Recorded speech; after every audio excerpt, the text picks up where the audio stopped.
नेपाल बहुसांस्कृतिक ख्रिस्टीय मण्डली का प्रिय विश्वासी जनहरू संसारभरि फैलिएर विभिन्न देशमा कामको सिलसिलामा रहनुहुने हाम्रा मण्डलीका सम्पूर्ण विश्वासी जनहरू र नेपालमै बसेर मण्डलीमा आराधना गर्ने सम्पूर्ण विश्वासी जनहरू लगायत मेरो सन्देशलाई सुन्नुहुने संसारभरिका क्रिस्चियन समुदायहरू सबैमा प्रभु येशू ख्रीष्टको नाममा जय मसीह।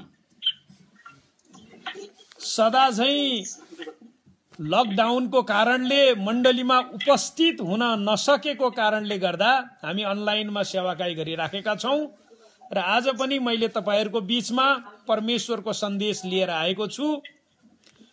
यो सन्देश तपाईले फेसबुक लाइभमा पनि हेर्न सक्नुहुन्छ अनि तपाईले पछि जय मसीह टिभीमा पनि तपाईको अनुकूल समयमा जति बेला पनि सुन्न सक्नुहुनेछ। तपाईहरु सबैजनालाई नेपाल बहुसांस्कृतिक ख्रिस्टीय मण्डलीको आराधना सेवा संगतिमा हार्दिक स्वागत गर्न चाहन्छु। आज हामी जीवित परमेश्वरको वचनबाट हेर्नेछौं र पुरानो करारबाटै मैले तपाईहरुलाई शिक्षा दिने विचार गरेको छु। आज मैले प्रस्थानको पुस्तक 17 अध्यायको 8 पदबाट 16 पदसम्मको खण्ड लिएको छु। प्रस्थानको पुस्तक 17 अध्यायको 8 पदबाट 16 पदसम्म। यहाँहरुसँग बाइबल छ भने हेर्न सक्नुहुन्छ, नत्र भने सुन्नुहोस्। म तपाईहरुको लागि पढ्न चाहन्छु। यहाँ यसरी लेखिएको छ, तब अमालेकीहरू आएर रपिदिममा इजरायलीहरूमाथि आक्रमण गरे अनि मोसाले यहोशुलाई भने, हाम्रा निम्ति मानिसहरू चुनेर अमालेकीहरूसित युद्ध गर्न जाऊ। भोलि परमप्रभुको लौरो मेरो हातमा लिएर म डाँडाको टाकुरामा खडा हुनेछु।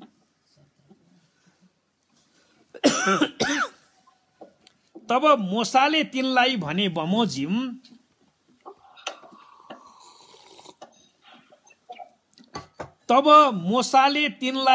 बमोजिम, योशुले गरे र अमालेकीहरूका विरुद्धमा लड्न लागे। मोसा, हारून र हुर चाहिँ डाँडाको टाकुरामा गए। मोसाले आफ्ना हात माथि उचाली राख्दा इजरायलीहरू विजयी हुन्थे, तर तिनले आफ्ना हात तल झार्दा अमालेकीहरू विजयी हुन्थे। जब मोसाका हात थाके तब तिनीहरूले एउटा ढुङ्गा ल्याएर तिनी मुनि राखिदिए र तिनी त्यसमाथि बसे। हारून र हुरले चाहिँ तिनका हात थामी राखे, एउटाले एकापट्टि र अर्कोले अर्कोपट्टि। यसरी सूर्यास्त नहुन्जेल तिनका हात स्थिर रहे। अनि यहोशुले अमालेकी फौजलाई तरबारले जिते। तब परम प्रभुले मोसालाई भन्नुभयो, यो कुरो सम्झनाको निम्ति एउटा पुस्तकमा लेख र तू यहोशुलाई बताइदे, किनकि म अमालेकको स्मृति आकाश मुनिदेखि बिल्कुलै मेटिदिनेछु। मोसाले त्यहाँ एउटा वेदी बनाएर त्यसको नाउँ परम प्रभु मेरो झण्डा राखे। अनि तिनले भने, परम प्रभुको सिंहासनतर्फ हातहरू उचालिएका थिए। परम प्रभु पुस्तौं अमालेकीहरूसित युद्ध गर्नुहुनेछ। आउनुहोस् हामी प्रार्थना गरौँ। परमेश्वर पिता, तपाईको दुई धारे तरबार जस्तो लाग्ने वचन हाम्रो बीचमा प्रकट भएको छ। यो वचनबाट तपाई हामीसँग बोल्नुहोस्। मेरो मुखको वचन र हृदयको ध्यान तपाईको दृष्टिमा ग्रहण योग्य होस्। हामीलाई आशिष दिनुहोस्। बिन्ती प्रार्थना चढाउँछौ हाम्रो मुक्तिदाता प्रभु येशू ख्रीष्टको नाउँमा, आमेन। आज मैले तपाईहरूलाई यो खण्डबाट विजयको विषयमा बताउन चाहन्छु। विजय, परम प्रभु मेरो झण्डा। तपाईले भन्न सक्नुहुन्छ परम प्रभु मेरो झण्डा, अथवा हिब्रू भाषामा भन्ने हो भने यहोवा निस्सी, यहोवा निस्सी। त्यसको चाहिँ अनुवाद गरिएको छ the lord is my banner. अंग्रेजीमा चाहिँ the lord is my banner भनेर अनुवाद गरिएको छ भने नेपालीमा परम प्रभु मेरो झण्डा भनिएको छ।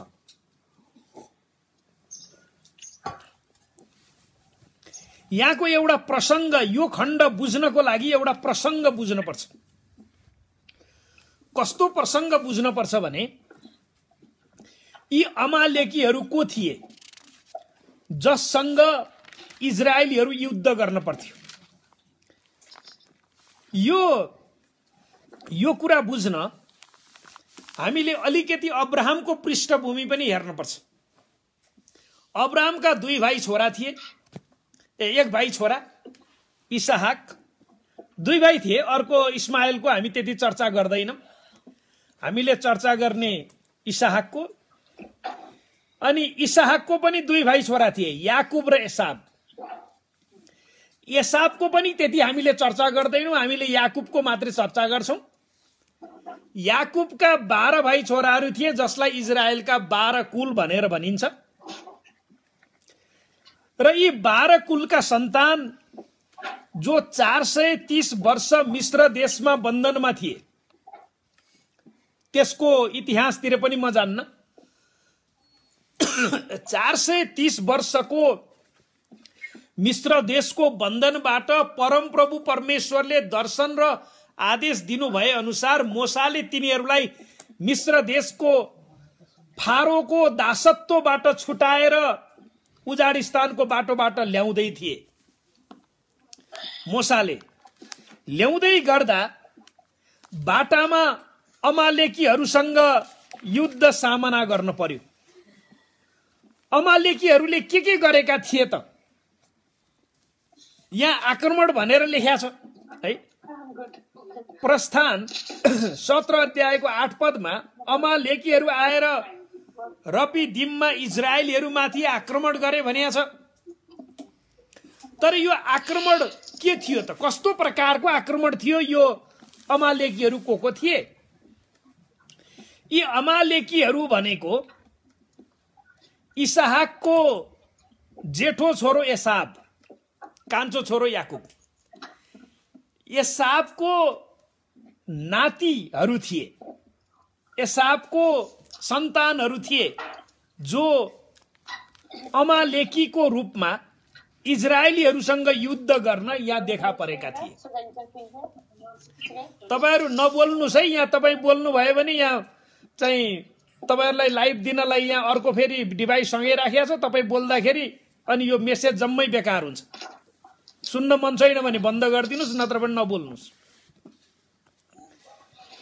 यो अमालेकीहरू आएर रपिदिममा इजरायलीहरूमाथि आक्रमण गरे। कस्तो आक्रमण गरे त? यो व्यवस्थाको पुस्तकमा 25 अध्यायमा यहाँ बताछ। व्यवस्थाको पुस्तकमा 25 अध्यायमा अमालेकीहरूले इजरायलीहरूलाई मिश्रबाट आउँदा बाटोमा कस्तो प्रकारको आक्रमण गरेका थिए त? मिश्रबाट आउँदा 25 अध्यायको 17 पदबाट तल, मिश्रबाट आउँदा अमालेकीहरूले बाटोमा तिनीहरूसित गरेको व्यवहार नभुल, तिमीहरूसित गरेको व्यवहार नभुल। तिमीहरू बाटोमा थाकेर हैरान भएको बेलामा उनीहरूले तिमीहरूलाई भेटे र थाकेर पछि परेका सबैलाई मारे। उनीहरूले परमेश्वरको डर मानेनन्। परमप्रभु तिमीहरूका परमेश्वरले तिमीहरूको अधिकारमा दिनुहुने देशमा शत्रुहरूको आक्रमणदेखि विश्राम पाएपछि पृथ्वीबाट अमालेकीहरूको नाउँ निशानै मेटाइदिनु। तिमीहरूले यो कुरा कहिल्यै नभुल्नु। इजरायलीहरू उजाड स्थानको बाटो हिँड्दा हिँड्दा हैरान भएर थकित भएर पानी पनि खान नपाएर मूर्छित भएको बेलामा अमालेकीहरूले आक्रमण गरेर मारेका रहेछन्। बडो दुःख लाग्दो घटना। अनि यहाँ अमालेकीहरूसँग युद्ध गर्न पर्ने अवस्था सिर्जना भयो। अनि यो बेलामा त्यहाँको सबभन्दा मुख्य अगुवा लिडर मोसा थिए, जसले इजरायलीहरूलाई 430 वर्षको मिश्र देशको बन्धनबाट छुटकारा दिएर उजाड स्थानको बाटोबाट डोर्याइराखेका थिए। अनि मोसाले उनको चेला यहोशुलाई, सायद यही बेलादेखि यहाँ पहिलो पटक यहोशुको नाम यस ठाउँमा देखा परेको छ बाइबलमा। सायद मोसाले यहोशुलाई आफ्नो चेलाको रूपमा, भविष्यको अगुवाको रूपमा विकास गर्दै ल्याइराखेका थिए होलान्। अनि मोसाले यहोशुलाई भने, हाम्रा निम्ति मानिसहरू चुनेर अमालेकीहरूसित युद्ध गर्न जाऊ। अब मोसा जवान मान्छे छन्। मोसा चाहिँ लगभग 80 वर्षका थिए। अब यहोशु चाहिँ जवान छन्। मोसा 40 वर्ष फिर उनको दरबारमा बसे। 40 वर्ष उनले ससुराको भेडा धपाए। अनि 40 वर्ष मोसाले इजरायलीहरूलाई उजाड स्थानमा अगुवाई गरे। मोसाको जीवन हामीले त्यसरी देख्छौं। अहिले यो बेलामा मोसा 80 वर्षका थिए। अनि जवान यहोशुलाई यिनले आफ्नो चेलाको रूपमा विकास गर्दै ल्याएका थिए र अहिले अमालेकीहरूसँग युद्ध गर्ने मौका अहिले यो जवान यहोशुले प्राप्त गरेका छन्। जवानलाई मौका दिएको, मोसाले मौका दिएको सायद यो पहिलो पटक है। भर्खरको सायद यहोशु यो बेलामा चाहिँ त्यस्तै 20-25 वर्षको जवान थिए होला। 20-25 वर्षको जवान। यो जवान मान्छेलाई चाहिँ मोसाले युद्धमा पठाउँछन्। युद्धमा कसको खातिर? अमालेकीहरूको खातिर। अमालेकीहरूले इजरायलीहरूलाई चाहिँ दुःख दिएको कारण, इजरायलीहरूलाई सिद्ध्याउन खोजेको कारण, इजरायलीहरूको लागि बाधाको कारण भएको कारणले यहोशुले युद्ध गर्न पर्ने छ। तर यहोशुलाई युद्ध जिताउनको लागि मोसाको चाहिँ महत्त्वपूर्ण भूमिका छ। मोसाले के भन्छन्? तिमी मानिसहरू चुन, तिमीलाई को मान्छे चाहिन्छ तिमीले मान्छे चुन तिमीलाई युद्धमा जानलाई, र गएर तिमी अमालेकीहरूसँग युद्ध गर। जवान मान्छेलाई एउटा यस्तो अवसर दिँदा त्यो जवान मान्छेले यो अवसरलाई कसरी सदुपयोग गर्छ भन्ने पनि एउटा चुनौती हो। आज हामीले मण्डलीमा जवानहरूलाई मौका दिँदा उनीहरूले प्राप्त गरेको मौका र अवसरलाई कत्तिक परमेश्वरको सेवाको खातिर सदुपयोग गर्छन् भन्ने कुरा पनि हामीले विचार गर्न सक्छौं। यहाँ तर मोसाले यहोशुलाई एउटा महत्त्वपूर्ण कुरा के भन्छन् भने, भोलि परम प्रभुको लौरो मेरो हातमा लिएर म डाँडाको टाकुरामा खडा हुनेछु। भोलि तिमी युद्धमा जानेछौ। म चाहिँ परम प्रभुको लौरो लिएर डाँडामा, टाकुरामा, डाँडाको चुचुरोमा, टुप्पोमा म त्यो लौरो बोकेर बस्नेछु। लौरो टाउको माथि।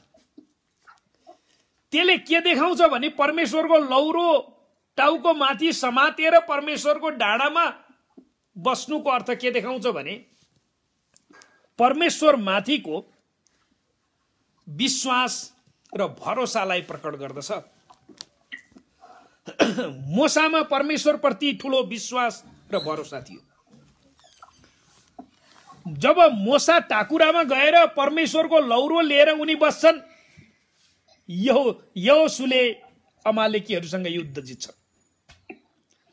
जब जब मोसाको हात माथि उचालिन्छ यहोशूले युद्ध जित्छन्।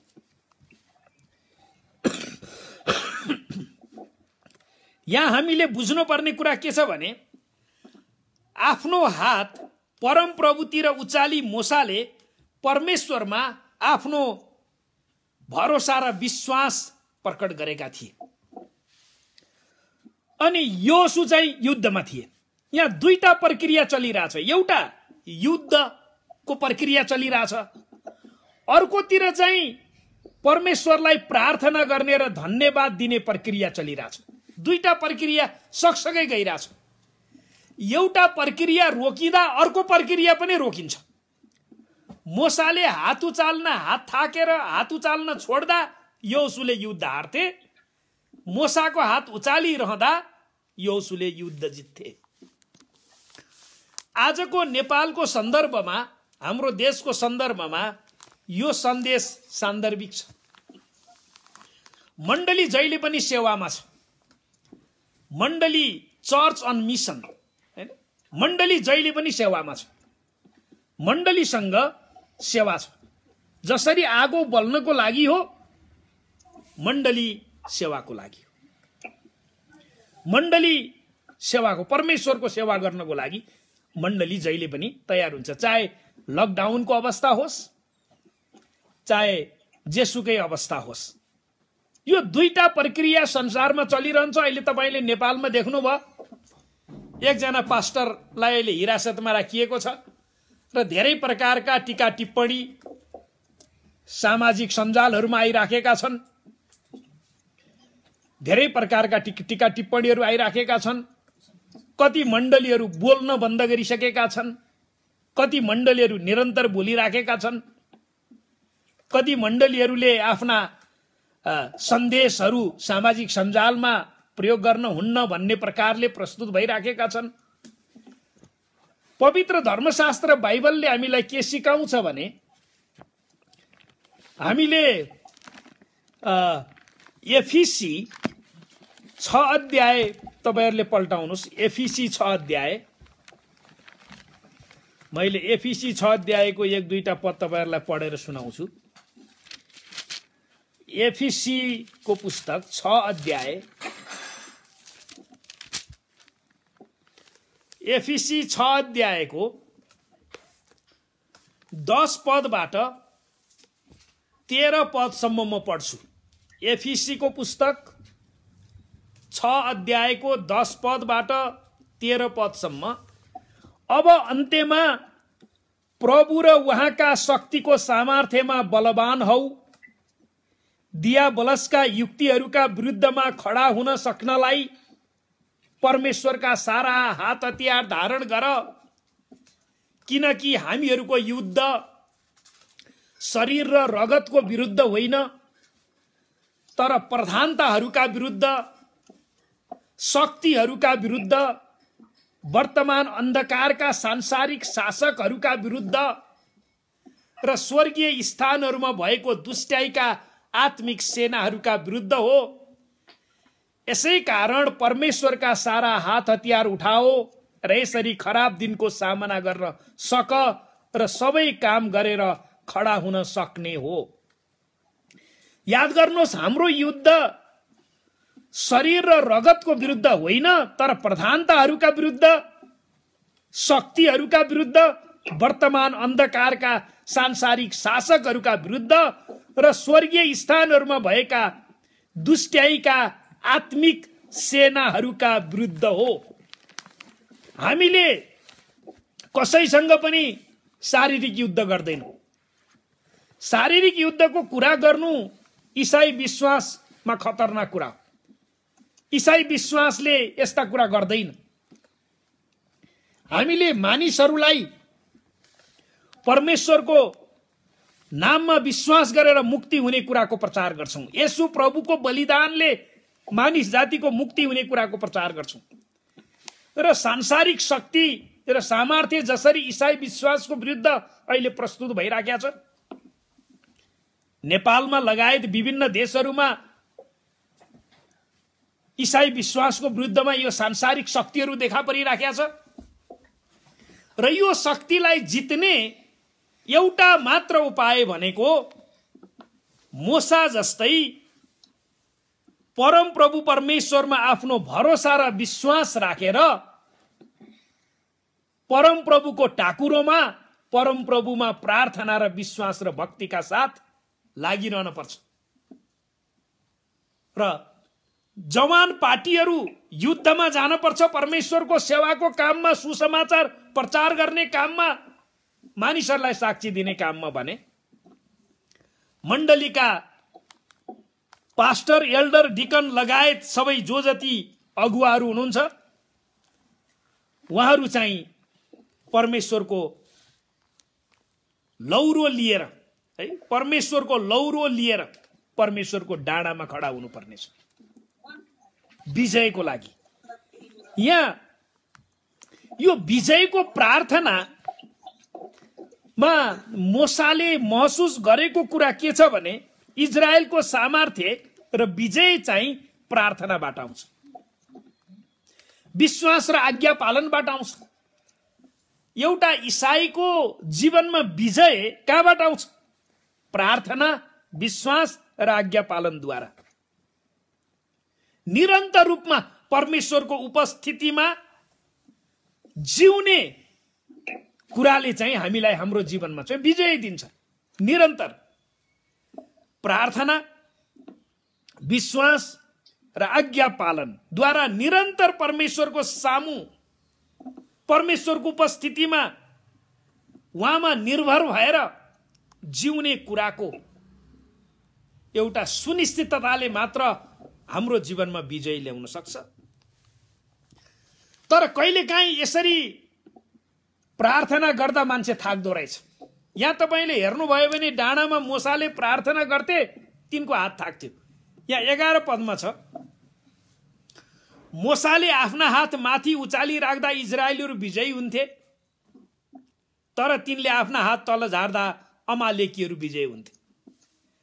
12 पदमा जब मोसाका हात थाके तब तिनीहरूले एउटा ढुङ्गा ल्याएर तिनी मुनि राखिदिए र तिनी त्यसमाथि बसे। हारुन र हुरले चाहिँ तिनको हात थामिराखे, एउटाले एकापट्टि र अर्कोले अर्कोपट्टि।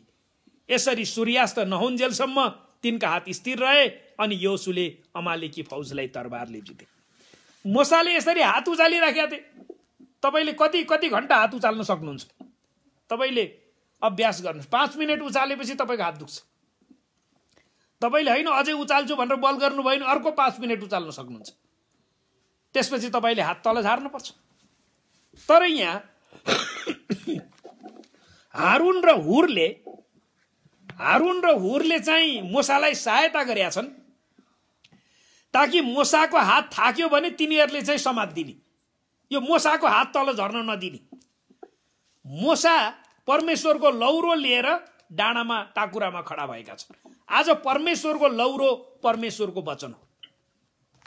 यो परमेश्वरको वचन लिएर जब हामी परमप्रभु परमेश्वरको नाउँमा उहाँको उपस्थितिमा खडा हुन्छौं, खडा हुँदा प्रार्थना, विश्वास र आज्ञा पालनलाई हामीले हाम्रो जीवनको एउटा महत्त्वपूर्ण कुरा सम्झेर जब त्यसमा समर्पित भएर लागि पर्छौं, हामी विजयी हुन्छौं। क्रिस्चियनहरू हार्दैनन्। परमेश्वर उनीहरूको साथमा भएको कारण हार्दैनन्। तर परमेश्वरलाई आफ्नो साथमा राख्न, परमेश्वरलाई हाम्रो साथमा राख्न, परमेश्वरको उपस्थितिमा हामी जिउन हामीलाई विश्वास आवश्यक पर्छ, आज्ञा पालन आवश्यक पर्छ र हामी प्रार्थना आवश्यक पर्छ। यी कुरा एकजना ईसाईको जीवनमा सामर्थ्य र विजय ल्याउने कुरा हुन्। तपाई भित्री मनुष्यत्वमा बलियो हुन चाहनुहुन्छ, विजयी हुन चाहनुहुन्छ, तपाईले यहोवा निस्सी परमप्रभु मेरो झण्डा भनेर तपाईले घोषणा त्यति बेला भन्न सक्नुहुन्छ जति बेला तपाई विजयी बन्नुहुन्छ। तपाई विजयी हुनु भनेको परमेश्वरले तपाईलाई विजयी गराउने हो, तपाई आफै विजयी हुने चाहिँ होइन। यहाँको सन्दर्भ एकातिर अमालेकीहरूले दुःख दिइराखेको परिस्थिति, अनि अर्कोतिर योसु युद्धमा गएका छन्। मोसा जो मुख्य अगुवा थिए उनी गएका छैनन्। योसुलाई युद्धमा पठाएर अनि मोसा चाहिँ डाँडामा गएर परमप्रभुको लौरो लिएर खडा छन्। हेर्नुहोस्, दुईटा प्रसङ्ग तपाईले देख्नुहुन्छ। अनि यो खण्डमा हामीले अर्को महसुस के गर्यौं भने जब मोसाको प्रार्थना रोकियो तब परमेश्वरका मानिसहरूमाथि ईश्वरीय शक्ति प्रवाह हुन पनि रोकियो। ईश्वरीय शक्ति प्रवाह हुन पनि रोकियो जब प्रार्थना रोकियो।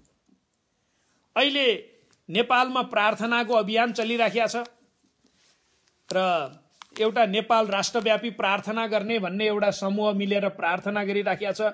प्रार्थना गर्नु राम्रो हो, तर प्रार्थना मात्रै गरेर सबै कुरा हुँदैन। एउटा समूह युद्धमा छ, अर्को समूह प्रार्थनामा छ। जब यो दुईटाको कम्बिनेसन मिल्छ अनि विजय पनि सुनिश्चित हुन्छ, छुटकारा पनि सुनिश्चित हुन्छ। कतिपटक हामीले गर्नुपर्ने कुरा गर्दैनौं, प्रार्थना मात्रै गर्छौं। कतिपटक प्रार्थना गर्दैनौं, गर्नुपर्ने कुरा मात्रै गर्छौं। त्यसकारण त्यसरी विजय प्राप्त हुँदैन। गर्नुपर्ने कुरा पनि गर्नुपर्छ, प्रार्थना पनि गर्नुपर्छ। प्रार्थनामा पनि लागिरहनु पर्छ, गर्नुपर्ने जिम्मेवारी पनि पूरा गर्नुपर्छ, अनि विजयी हुन्छ। यो वचनको खण्डसँग जोडेर मैले आजको सन्देश बाहेक अरू दुईवटा सन्देश आगामी दिनमा प्रचार गर्छु। यो अर्को, हामीले विजय प्राप्त गर्न कसरी हाम्रा आत्मिक हात हतियार धारण गर्ने, ती आत्मिक हात हतियारहरू के हुन्छन्, अनि अन्तर्विन्तीको प्रार्थना जुन यहाँ मोसाले डाँडामा गएर गरेको प्रार्थना, अनि हारुन र हुरले उनलाई सहायता दिएको कुराले अन्तर्विन्तीको प्रार्थना, मण्डलीमा पास्टरलाई अगुवाहरूले साथ दिने कुराको प्रतिनिधित्व पनि गर्छ। मण्डली छ र त पास्टर हुन्छ, मण्डली छ र त अगुवाहरू हुन्छन्, मण्डली छ र त एल्डर डिकनहरू हुन्छन्, मण्डली छैन भने कोही पनि हुँदैन। त्यसकारण चाहिँ मण्डली यस्तो परिवार हो जहाँ मण्डली जहिले पनि युद्धमा छ, जवानहरू युद्ध लड्छन् र मण्डलीमा भएका पास्टर एल्डर डिकनहरू प्रार्थनामा लागिरहन्छन्। उनीहरूले हात उचालिरहन्छन्, जवानहरूले जितिरहन्छन्। तर कति ठाउँमा जवानहरू हारिराखेका छन्, किनभने प्रार्थनाको कमी भएको कारण, प्रार्थना का साथ, परमेश्वरको लौरोका साथ प्रार्थनामा प्रस्तुत नभएको कारण। नयाँ करारमा पनि हामीले देख्छौं यही सिद्धान्तले काम गरिराखेको हामीले नयाँ करारमा देख्छौं। नयाँ करारमा पनि यही ईश्वरीय सिद्धान्तले काम गरिराखेको हामी देख्छौं।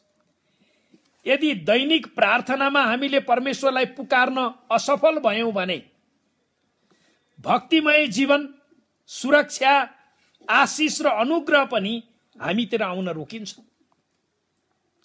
निरन्तर परमेश्वरसँगको समर्पणतामा, कनेक्सनमा हामी जिउन पर्छ, विश्वासमा जिउन पर्छ। परमेश्वरसँगको कम्युनिकेसन, परमेश्वरसँगको भक्तिमय जीवन, परमेश्वरमा आज्ञाकारिता, परमेश्वरको सुरक्षा र आशिषलाई हामीले अनुभव गरेर जिउन हामी निरन्तर परमेश्वरको घनिष्ठतामा जिउन पर्छ। हाम्रो विजयको आशा ख्रीष्टद्वारा निरन्तर अनुग्रहको सिंहासनमा गइरहनुमा निर्भर रहन्छ। हामी कति समयसम्म परमेश्वरको अनुग्रहको सिंहासनमा जान्छौं? हाम्रो विजयको आशा कति समयसम्म तपाई परमेश्वरको अनुग्रहको सिंहासनमा जानुहुन्छ? अनुग्रहको सिंहासनमा जाने भनेको प्रार्थनामा जाने, घोडा टेक्ने। हामी आफै केही पनि गर्न सक्दैनौं। हामी जो हौं परमेश्वरको कारणले गर्दा हौं, प्रभु येशू ख्रीष्टको कारणले गर्दा हौं। हामीलाई यहाँसम्म प्रभु येशू ख्रीष्टले ल्याउनु भएको। हामी यहाँसम्म आको भनेर कसैले केही घमण्ड गर्छ, उसको आफ्नै ताकत र सामर्थ्यमा आको भनेर कसैले घमण्ड गर्न खोज्छ भने त्यो मान्छे पतित हुनेछ। हामी प्रभुको अनुग्रहको कारणले यहाँसम्म आएको, हामीलाई परमेश्वरले यहाँसम्म ल्याउनु भएको। त्यसकारण हामीले यो यथार्थलाई हामीले हाम्रो जीवनमा, हाम्रो आत्मिक जीवनमा बुझ्नुपर्छ। हामी व्यक्तिगत रूपमा पनि आत्मिक युद्धमा छौं, हामी सामाजिक रूपमा पनि आत्मिक युद्धमा छौं। तपाईलाई थाहा छ 165 देशमा क्रिश्चियनहरूलाई सताइन्छ। संसारको 165 देशमा क्रिश्चियनहरूलाई सताइन्छ। त्यसमध्ये हाम्रो देश नेपाल पनि हो। यहाँ हालसालै एकजना पास्टरलाई जेल चलान गरिएको छ वचन प्रचार गरेकै भरमा।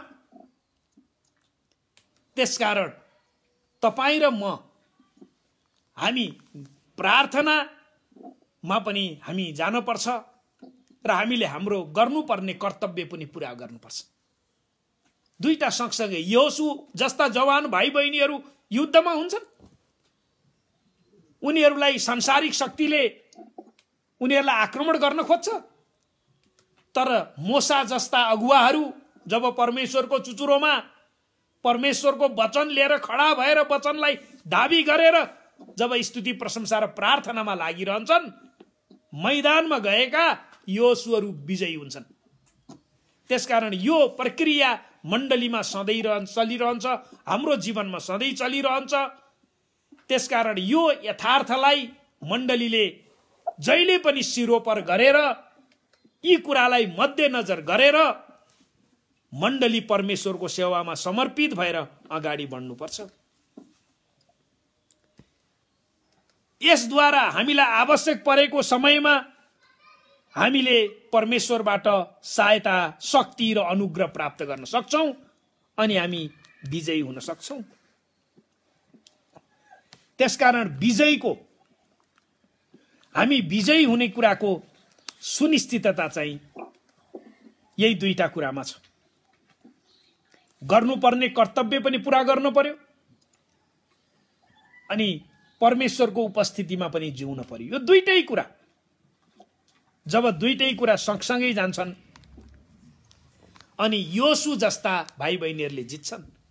यहाँ 14 पदमा छ, तब परम प्रभुले मोसालाई भन्नुभयो, यो कुरो सम्झनाको निम्ति एउटा पुस्तकमा लेख र तँ यहोशुलाई बताइदे, किनकि म अमालेकको स्मृति आकाश मुनिदेखि बिल्कुलै मेटिदिनेछु। परमेश्वर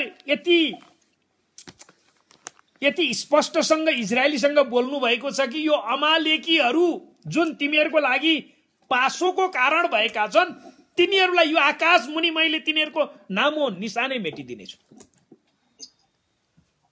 त्यो कुरा यहोशुलाई भन भनेर परमेश्वरले मोसासँग बोल्नुहुन्छ। परमेश्वरले मोसा त्यो पुस्तकमा लेख, यहोशुलाई बता, आज तपाईं र हामीलाई पासोको कारण बन्ने, सताउने, दुःख दिने जे जस्ता शक्तिहरू छन्, मण्डलीको विरुद्धमा लागेका शक्तिहरू, परमेश्वरले भन्नुहुन्छ परमेश्वरले तिनीहरूको नामो निशान मेटिदिनु हुनेछ। हामीलाई विजयी दिनुहुनेछ। त्यसपछि मोसाले परमेश्वरले दिनुभएको विजयलाई उनले आफ्नो जीवनमा अनुभव गरे, देखे। परम प्रभु परमेश्वर हाम्रो विजयी हुनुहुन्छ। त्यही भएर उनले यहाँ 15 पदमा भनेका छन्, मोसाले त्यहाँ एउटा वेदी बनाएर त्यसको नाउँ परम प्रभु मेरो झण्डा राखे अनि तिनले भने परम प्रभुको सिंहासनतर्फ हातहरू उचालिएका थिए।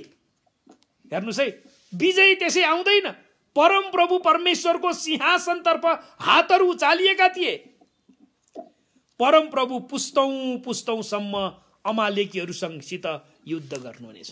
जब तपाईं र मैले परमेश्वरको सिंहासनतिर हाम्रो मनलाई उचाल्छौं, हृदयलाई उचाल्छौं, हाम्रो हातलाई उचाल्छौं, हाम्रो दृष्टिलाई उचाल्छौं, हाम्रो विश्वासलाई उचाल्छौं, तपाईं र हाम्रो शत्रुलाई उहाँले पुस्तौंसम्म परमेश्वरले युद्ध गर्नुहुन्छ, हामीलाई विजयी दिनुहुन्छ।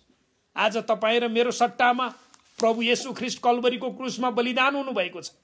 तपाईं हामीलाई विजयी दिन, पापबाट पनि विजयी दिन। पाप संसारका मानिसको सबभन्दा ठूलो शत्रु हो, त्यसबाट विजयी दिन। अन्य कुराहरूबाट त हामीले येशूको नाउँमा विजय प्राप्त गर्छौँ।